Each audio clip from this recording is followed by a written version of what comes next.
Hopper Conference for Women in Tech, and you're watching what I'm doing right now. Okay. My name is Michael Aranda. Just one. Destination is Melbourne. Yes. Wednesday, September 6th. It's a one-way. Cool, thank you. So on this trip, I flew into Sydney. My plan was originally to drive from Sydney to Melbourne, go to VidCon, and then fly from Melbourne back to Sydney. After talking with Chris, we found out that he has to drive down to Melbourne anyway this weekend, so I've reversed plans and decided to fly to Melbourne, do VidCon, and then drive back to Sydney with Chris. Experiencing a road trip through Australia, or through some part of Australia at least, is something that I'm excited to do. So today I tried to book a flight on Tiger Air, which is a budget airline here in Australia, and my card wasn't working. I wasn't able to figure it out at any point. Kelsey and I even tried using her Visa card and that didn't work. So after being on the phone with Tiger Air for quite some time today, eventually Rachel, whose apartment I am currently staying in, agreed to pay for the flight with her credit card, and then I just PayPal'd her the money for it. So that's all taken care of. I do, however, have another problem on my hands right now, and that is this. This is the DJI Mavic Pro drone, which I checked on my flights to Australia,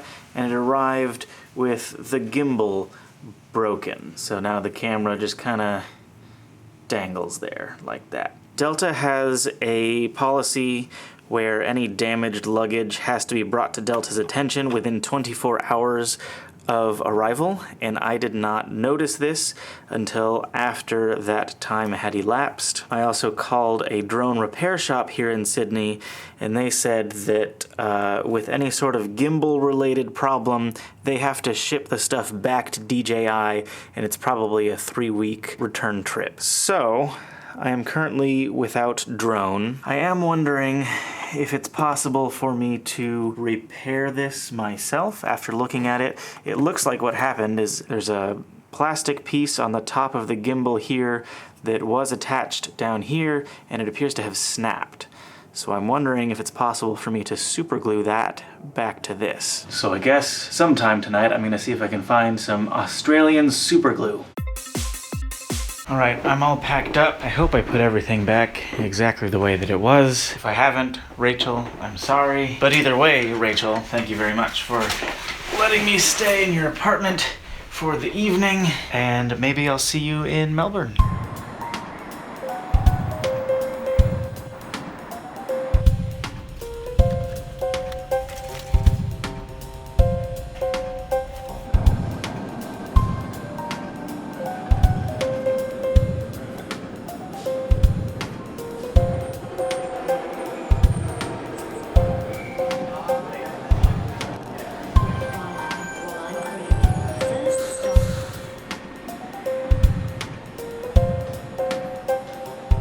Okay, I made it back to Chris's house, and we're discussing dinner plans. Apparently there's an Australian pub that has chicken schnitzel. Yeah, I don't... Is this not a thing in the US? It might be. Okay. I'm a very uncultured human being. But, yeah, you did say that the 3 things you eat are burgers, pizza, and... Sandwiches? Sandwiches, yeah. I was going to say hot dogs because American.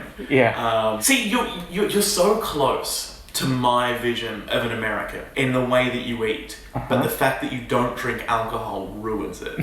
But yes, so I'm trying to explain to Michael what chicken parmigiana is. Now, chicken parmigiana is a chicken schnitzel, which you also don't know what that is. Correct. But a chicken schnitzel is a crumbed chicken, okay, flattened. You can either deep fry it or cook it in an oven.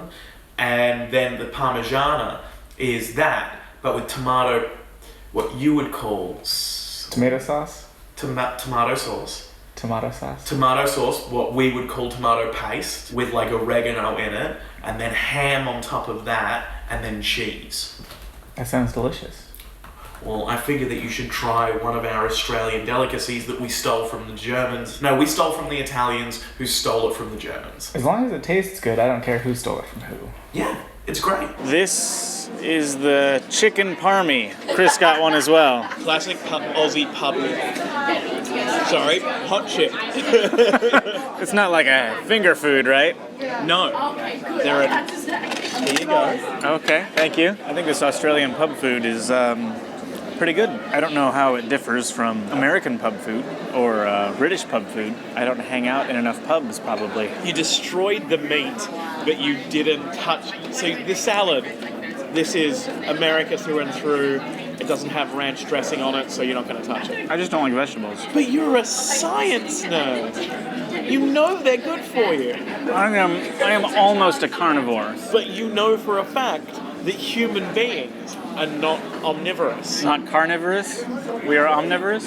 No, we're not omnivorous. Yeah, we are. No, we become omnivores, but naturally we're not. We don't have the teeth for it. And we get sick if we eat raw meat. No other animal cooks their meat. So, we've become omnivores, but we're not omnivores. We're not through nature's design omnivores. Then through whose design have we become omnivores? Our own. Man is greater than God. Eat the salad, you monster. Eat the salad. I shan't. Chris has brought me to a different gelato store than the one I was at last night, and they have a flavor here called Hokey Pokey, which is like a butterscotch honeycomb thing.